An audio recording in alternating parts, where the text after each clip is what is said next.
Hello, everyone, and thank you for joining us today. This is Social Media Marketing Made Simple. Why use it? What channels should you be using? And what exactly do you say on social media?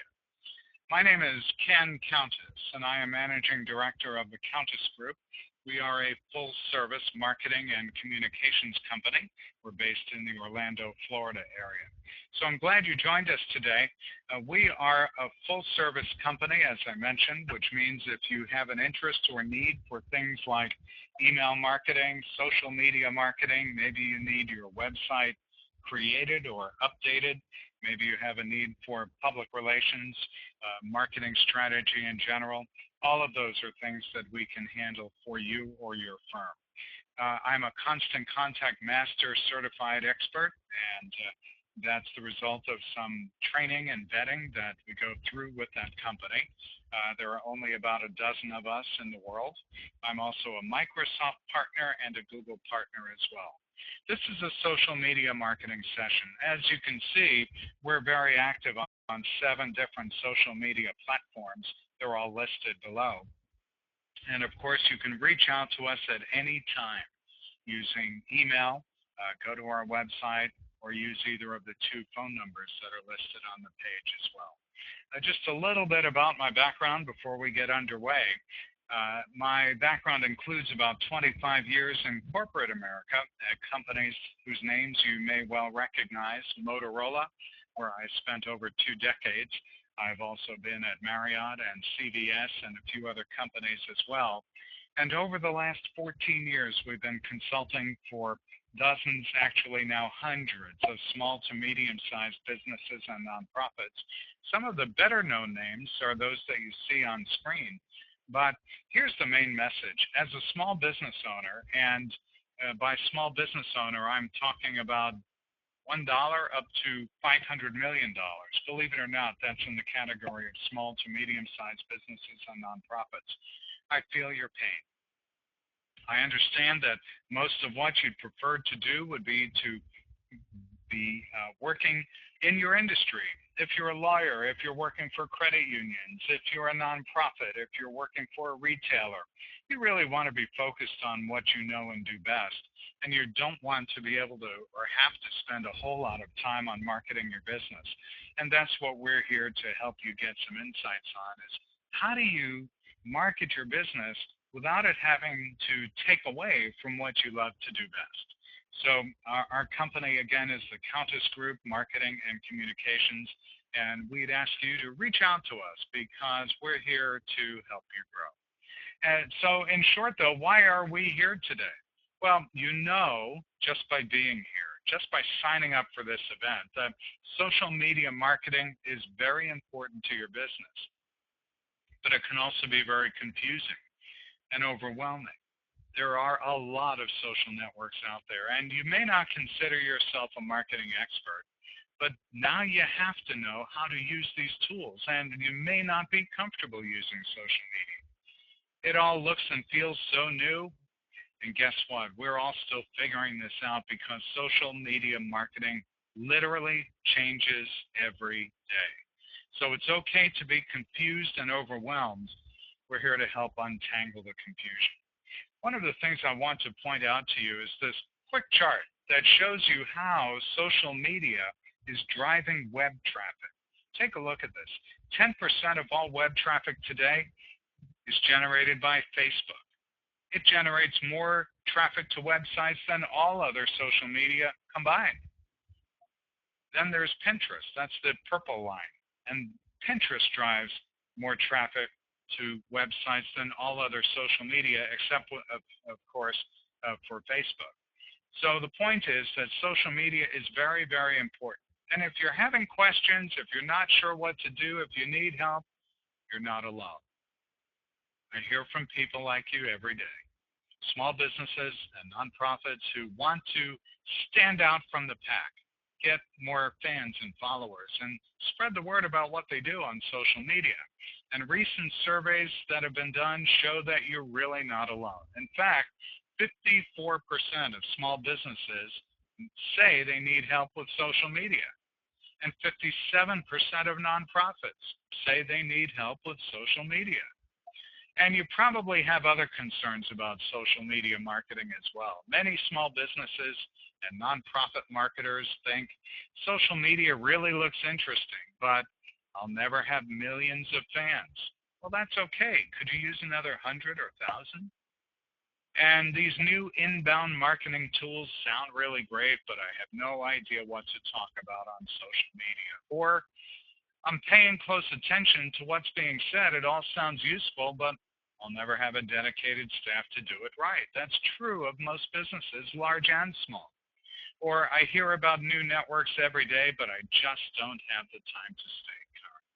Well, you're in good company, and the good news is you don't have to look after every newfangled social media channel that's out there. But why is social media important for your business or nonprofit? Well, it's impacted businesses and nonprofits in a very big way. It's how you're finding new customers or members and how you're staying top of mind for your current ones and making them loyal, repeat customers. 5 years ago in 2008, small businesses were asked what kinds of tools they were using for marketing, and only 10% were using social media marketing. Now, fast forward to today, 5 years later, in fact, that's gone up to 87%. Why? It's because social media works. You're a small business, you just simply don't have the time to do things that don't work. So this is quite a statistic, and it shows just how integral social media has become as a marketing tool for all organizations. And the really good news is that you can do this because what you do have is powerful. You can successfully market your business or your association because you have loyal, happy customers or supporters if you're a nonprofit. You deliver an outstanding customer experience. And believe it or not, you really do have interesting and important things to say. So here's what we're going to cover over about the next 45 minutes. Why should you be using social media? What are the top 5 social networks? What do you say on those networks? And how do you get started today? So let's start out by helping you, or if you have others in your organization listening in, help you understand why a small business or a nonprofit should be using social media. Well, this is usually not a good reason for doing something because everybody else is. But in this case, your colleagues, your competitors, they're all marketing with social media. In fact, 93% of nonprofits are using social media. A shade less than that are business-to-business entities that are using social media, and about the same number of business-to-consumer organizations are using social media. And that means that if you are not using some sort of social media marketing for your organization, you are not in the places where customers and supporters are looking for information today. The people who are doing it, your competitors, have a big advantage because they are reaching more people with their message. Social media impact is huge. It drives people to your door. In fact, it influences purchasing. 74% of shoppers rely on social networks to guide purchase decisions. Think about how you may use Amazon.com, or think about when you're looking for a restaurant. We rely on social networks. We rely on reviews. Social media has made it easier for people to get information and then to buy from you. And they tell their friends about you. More than half share information about purchases and experiences that they have on social media. And it also influences people's connections to nonprofits. In fact, 68% of people will go online and learn about the charities and causes their friends support when their friends post about it on social media. And this influence occurs because of audience engagement. We used to tell people things over the backyard fence, and now we tell everyone our family, our friends, our colleagues, our clients, even our BFFs through social media channels. And it's less about spending all of your time, money, and energy finding new customers, and much more today about fully engaging your existing happy customers and making it easy for them to tell others. These changes really have leveled the playing field for smaller organizations like yours to compete with the big guys. The point I'm making here is that social media is the new word of mouth. And social media helps to kickstart word of mouth marketing because your messages have the chance to be amplified and shared. This way, social media marketing brings you new customers or donors and supporters and volunteers if you're a nonprofit, brings you repeat business from current customers and referrals from your happy customers. So is this starting to make sense? Why social media is important? It really is a part of your entire business. In fact, social media and the social visibility that it gives you and how your business and customers engage with each other make up what we call the engagement marketing cycle. So I want to take a minute now and look at the engagement marketing cycle with you and talk about how social media and engagement work together in the day-to-day life of your business.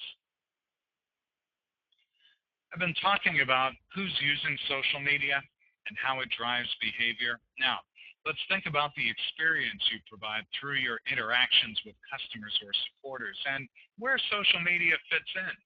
If you want social media to work for you, you have to create a wow experience. Now, think about all the ways you interact with your customers, clients, or supporters. What's something you can do for them that's valuable? And it doesn't have to be anything huge and expensive. A wow experience can be something small and meaningful, like, for example, the way you process a credit card could be normal, but the way you wrap the purchase could be the wow.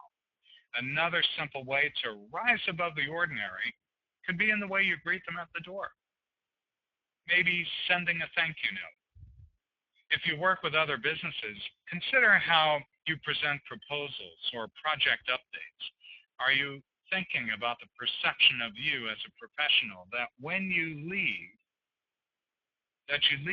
when you invest the time and care into the report's presentation? If you're a nonprofit, the wow could be the way you show supporters how you carry out your mission by using photos to illustrate the story.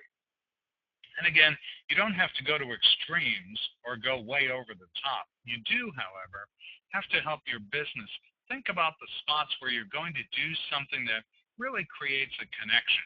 And that's what it's about, creating a connection. And what those connections do is open a window of opportunity, an opportunity to ask them to stay connected with you, which brings me to the next step in the cycle. The reason you want to create a wow opportunity is to get their attention, create a connection, and ask them to stay in touch with you. So you need to leverage that wow moment. Ask them to connect with you, like on Facebook, because they know that you'll then engage with them and engage them with content and other items that are of value to them. And then engage with them online. And as they interact with you, social media allows that engagement to be visible online. It's seen by their networks, and that helps to introduce you to a whole new group of people who will become your next supporters or customers or clients. And that's called social visibility. And it really shows the power of social media. What I want you to take away from this slide, the engagement marketing cycle, is that social visibility enhanced by technology enables you to connect with your customers, get leads, or grow supporters. So create that wow experience, make the connection, and encourage your customers or supporters to continue that experience with you by following you on social media, and then keep that cycle going. So now that I've laid out why you should be considering social media as a part of your marketing mix, let me jump into a reveal of the top 5 social networks. These are the ones that we collectively call the top five social networks. And there's a pretty good chance you're using or at least considering using at least one of these. I'm going to walk you through each one, discussing what each network is good for and who's using it and so on. Now, it's not going to be an in-depth analysis of each channel or a thorough how-to for each. I do those in other seminars and webinars, which I encourage you to sign up for. What we're going to do here is familiarize you with these top five channels so you've got more insight as you either confirm your decision to focus on one or as you weigh the decision on where to start.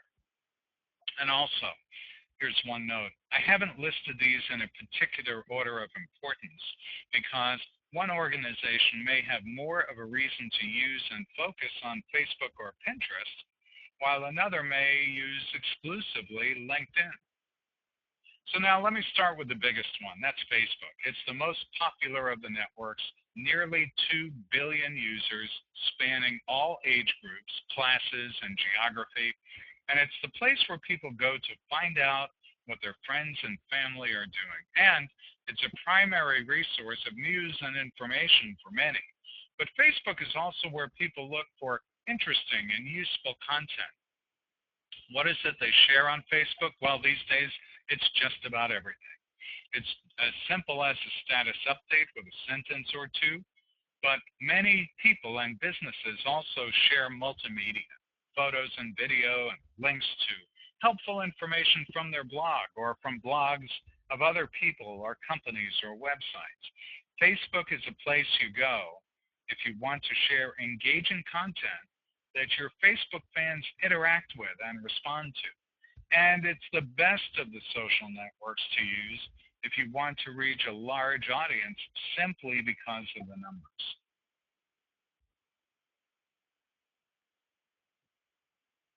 Next, LinkedIn. It's got about 300 million users.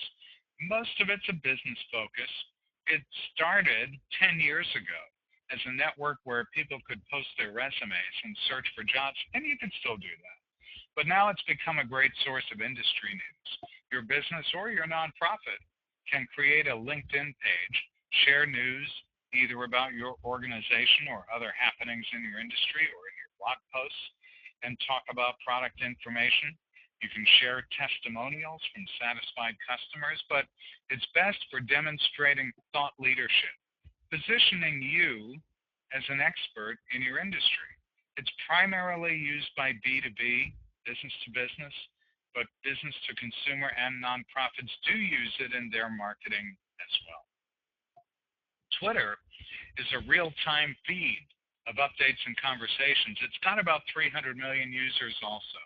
A majority of them are young adults from their late teens through their 40s. But Twitter's fastest growing age demographic is 55 to 64-year-olds.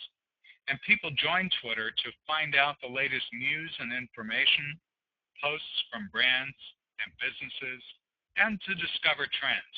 You may know that Twitter has a 140 character limit. That's all you're allowed to use in a Twitter post, which is also known as a tweet. So what do people share on Twitter? Links to news and tips, plain text updates, links to blogs or multimedia, and it's another great place to develop thought leadership.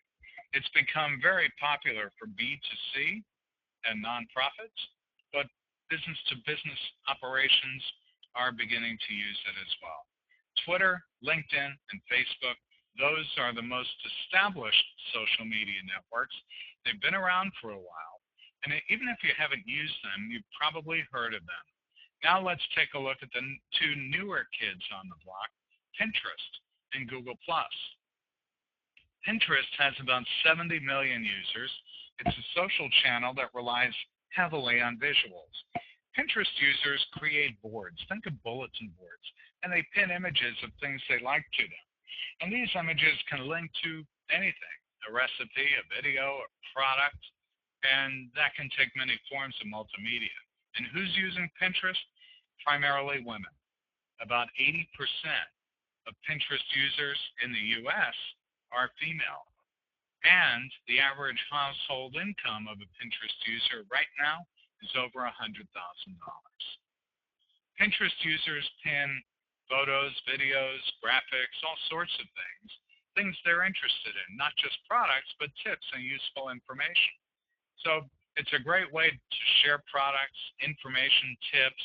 You can link these images right to your website to make it easy for people to buy from you.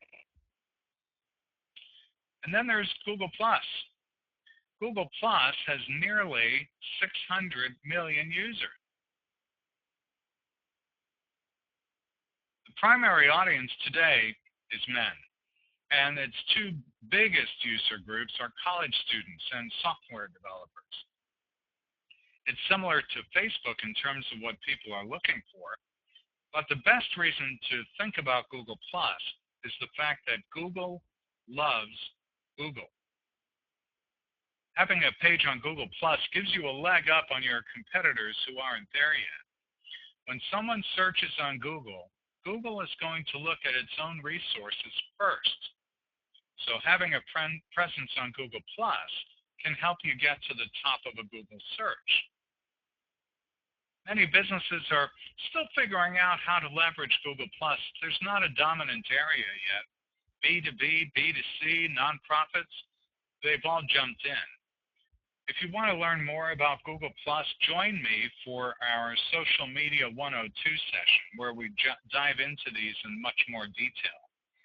Here's a matrix that shows you everything that I just went through. You'll be getting a copy of this presentation at the end of the webinar, so you don't need to jot everything down, but I would recommend that you review this when you get a copy of it, and so you get a really good understanding of how each of the social media channels can work for you. So now, let's think about what you say. This is an area that a lot of people stumble on. They're not really sure what to say. So let's use Facebook as an example because it's the most popular. With over 1.8 billion users, many small businesses and nonprofits are already using it in their marketing. So we're going to use Facebook as the basis for the next segment here, but much of this information applies to all of the social media channels. About 50% of the content you post should be aimed at getting likes and comments and shares. So that means it needs to be entertaining and invite conversation.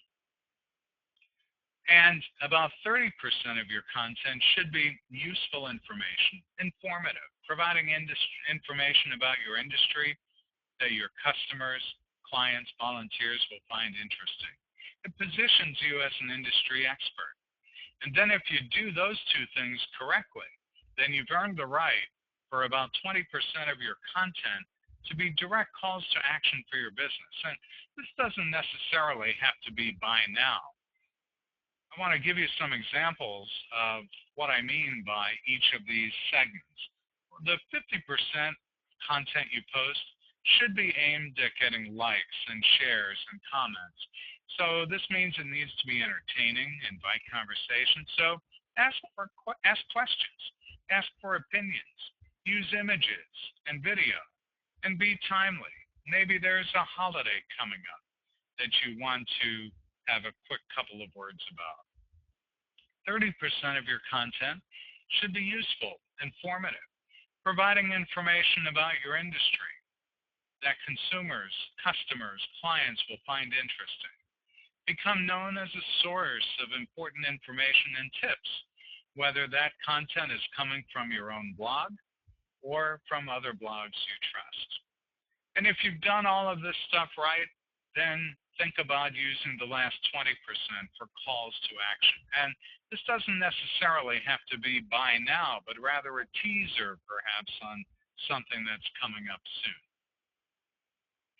Now, if you're completely stumped about what to say, or maybe you have a day or a week where there's not a whole lot going on, here are some things that can help you come up with some content. 3 questions you can ask. First, what's new at your business or organization? Do you have a new product or service?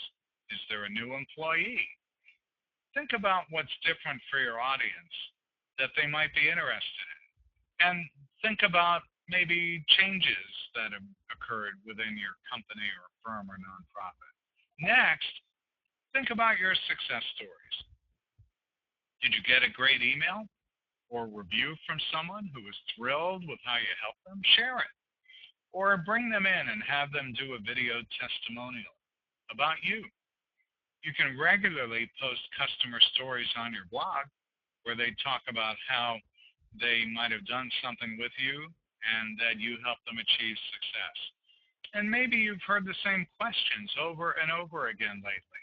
Maybe there's a topic that people are bringing up a lot. Chances are that the people you haven't heard from have the same question or topic on their mind. So be proactive. Answer questions with a brief explanation on Facebook or with a video and say, we've been getting this question lately, and you might have the same issues. So here are some tips to help. Do you have any ideas? Why don't you use the Ask a Question button in the upper left-hand corner of your screen? And let's see some of your thinking, some ideas you might have for posts, and we'll share them with the rest of the audience.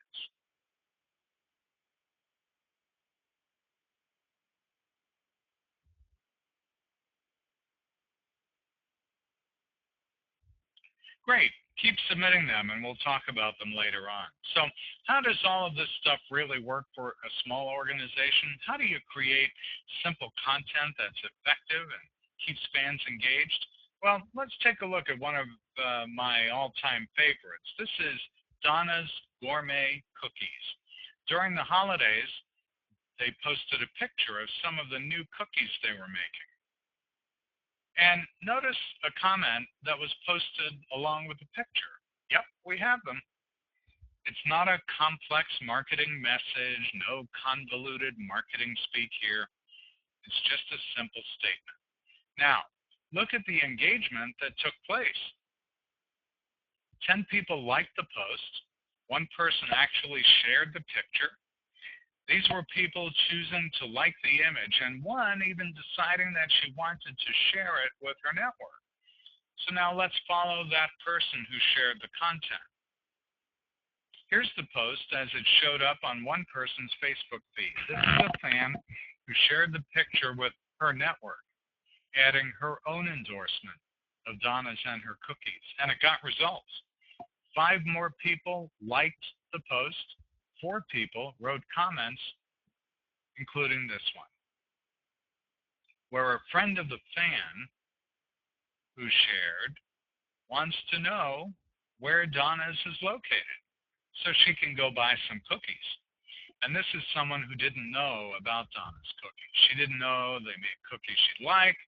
And now, thanks to the engagement between Donna's and its customers and the social visibility of that Facebook post that was shared, she's going to go there and become a customer herself. So now think back to that engagement marketing cycle and how you can engage your current clients and customers to gain more word of mouth. And that's the power of engagement and what happens when it leads to social visibility. So what's something you could post for your business or nonprofit that will get you likes, comments, and shares? Is it a fill-in-the-blank post? It could be about your industry. It could be something related to your retail business or your nonprofit or your law practice or your software company. It could be something that you and your followers are experiencing right now. Maybe it's a heat wave during the summer. Ask them to fill in the blank about how they're keeping cool. And if it's seasonal, ask them what they like best about the fall. Now think about something you could share with your followers that's useful or informative. One example, if you're in retail, maybe a statistic about how much money shoppers spend on small businesses on Small Business Saturday. You can find lots of interesting facts or statistics about your organization or your industry. And if you're a nonprofit, think locally.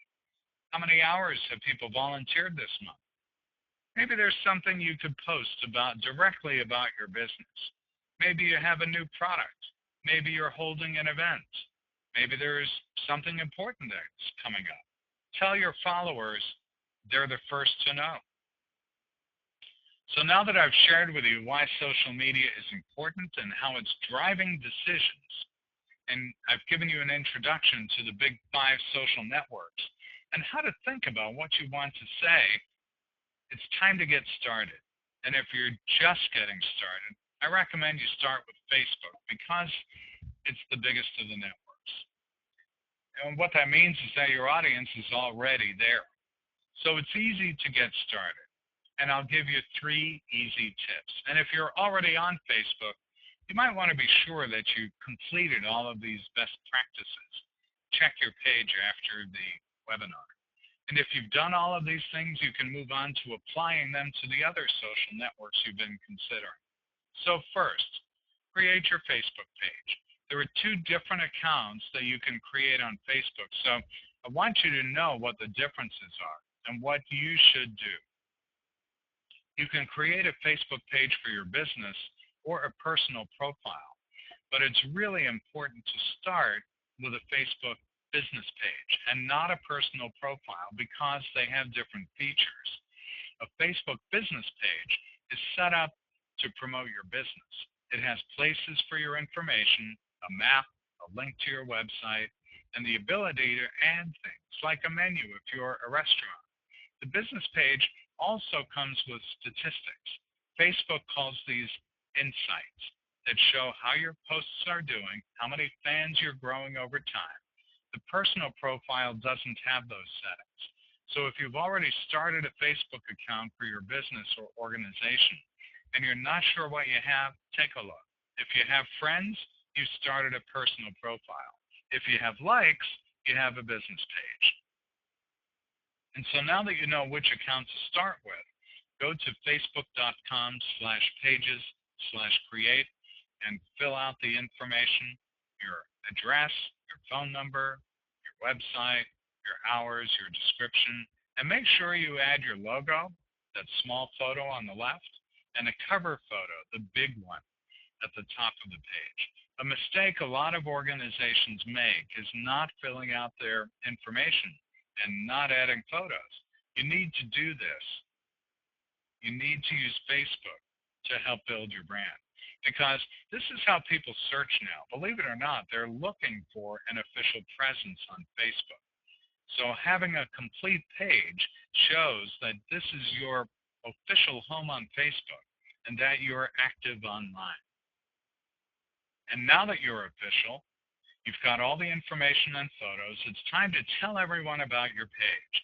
Link to your page in your email marketing. And you might want to send a separate email announcing your page and telling people what they can find there. Put signs up in your physical location, in your store or office, and make sure you have a link to your Facebook page on your website. And don't forget to tell people at your events. Include it in your event communications and put it on your business cards too. Let people know that you're social. The key here is any place you talk to your customers or supporters online or in person is a place that you should mention your Facebook presence. Here's tip number 3. Now that you've told people about your page, start posting. And remember that 50-30-20 rule. And if you're having a hard time, use those 3 questions, but ask your audience. If you get stuck, those 3 questions that we presented earlier may be the kinds of things that your audience can help you and help you create posts. One thing great about social media is that it enables you to be yourself. Use conversational copy. And this just means that you write the way you speak. And include photos of yourself, people on your staff, even clients or customers, as long as you have their permission.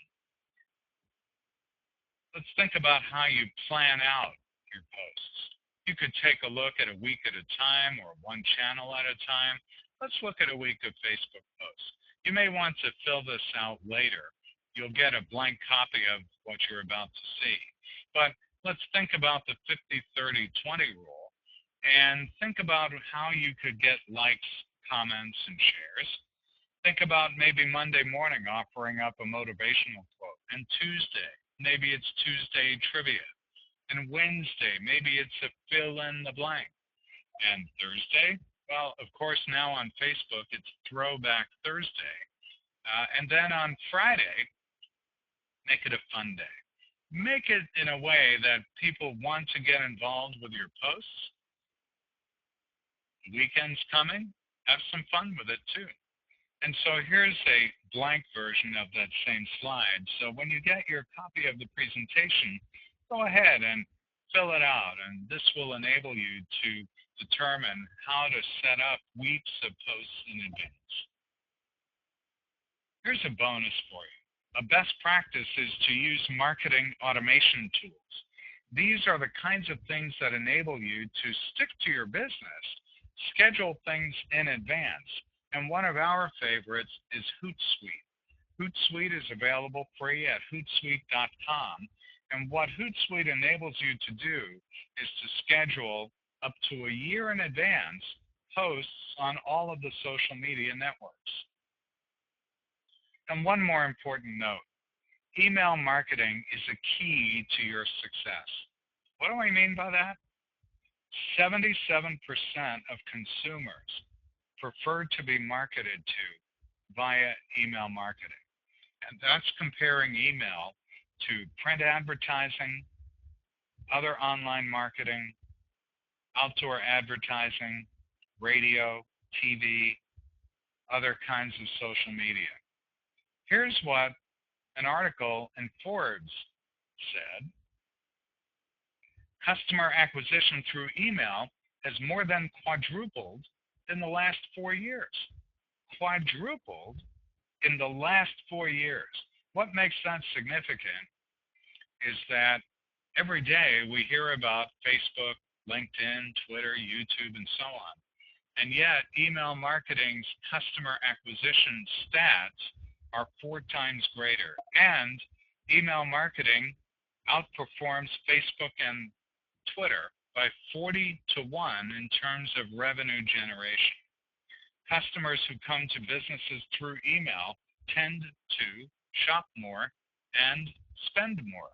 In fact, the latest data says that email marketing has a return on investment, that's ROI, of 43 to 1. It starts at only $20 a month. So if you were to spend $100, on average, it generates $4,300. That's just an average. I have a client who has generated $250,000 in incremental revenue using email marketing alone.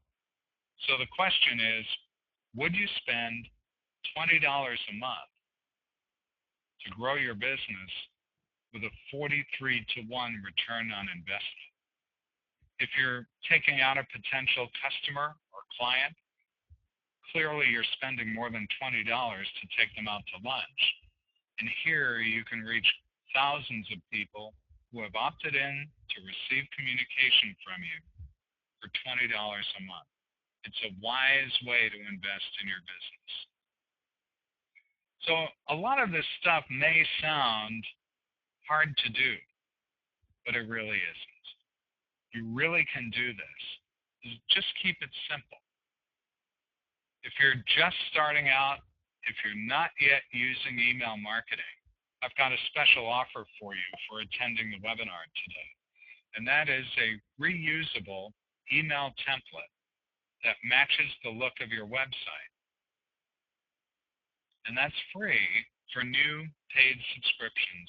As long as you sign up for a subscription, a trial is fine, but as long as you convert to a paid subscription before the end of the month, meaning the 30th, not the 31st, you'll get a free website match template that looks like this. The image on the left side, one I'm pointing to, that's somebody's website. And on the right-hand side, that is an email marketing template that looks just like the website. We'll do them free for you. Again, if you sign up and purchase a Constant Contact account, that is the URL to use. It's bit.ly/new toolkit. bit.ly/new toolkit. What else do you get? Well, we'll give you half off your first month. And if you subscribe today, we'll give you an hour of free coaching. We will actually send out your first email for you free of charge. And we'll provide you with all of the insights. How many people opened up your email, who clicked on what links.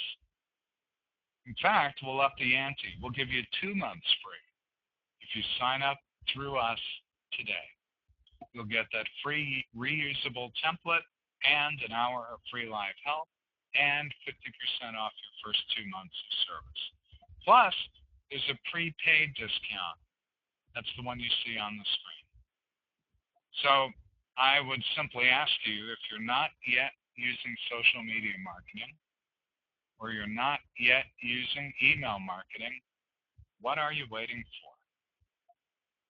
Now is the time to start.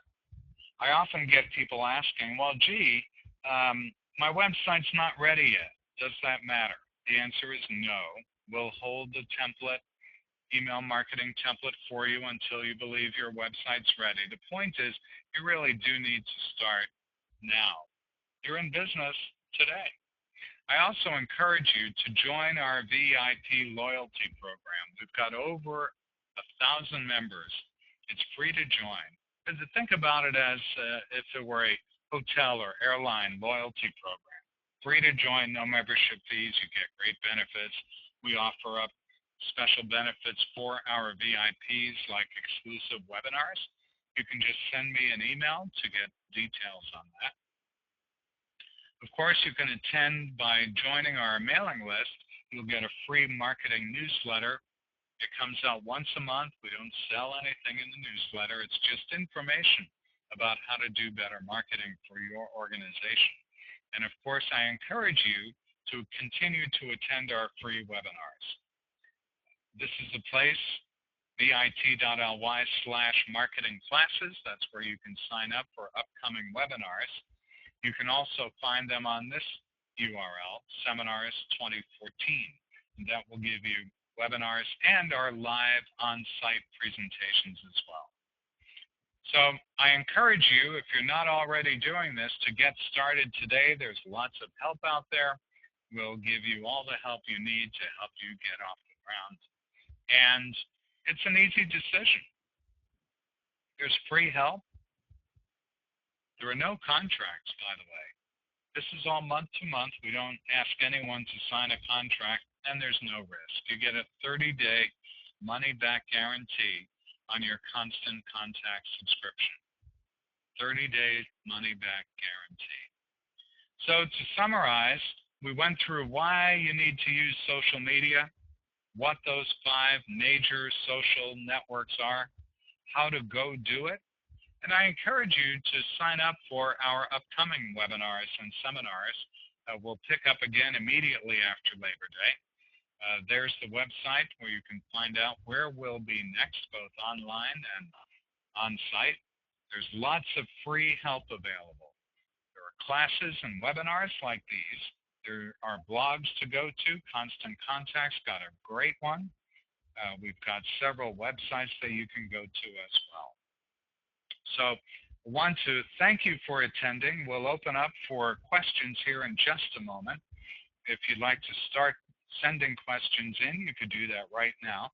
Use the Ask a Question button in the upper left-hand corner of your screen.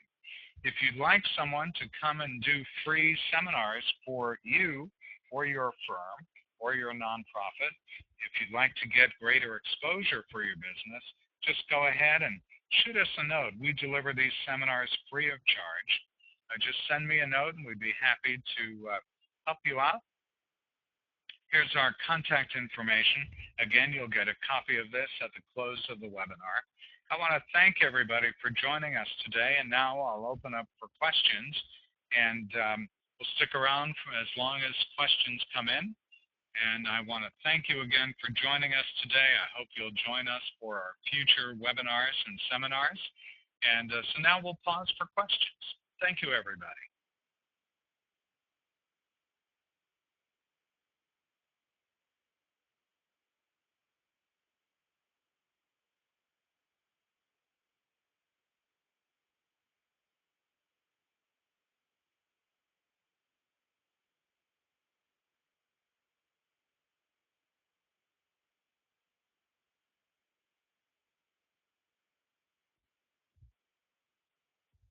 Okay, I want to thank everybody for joining us today. I hope you got a lot out of this webinar, and I look forward to having you join us again in the future. Have a great day.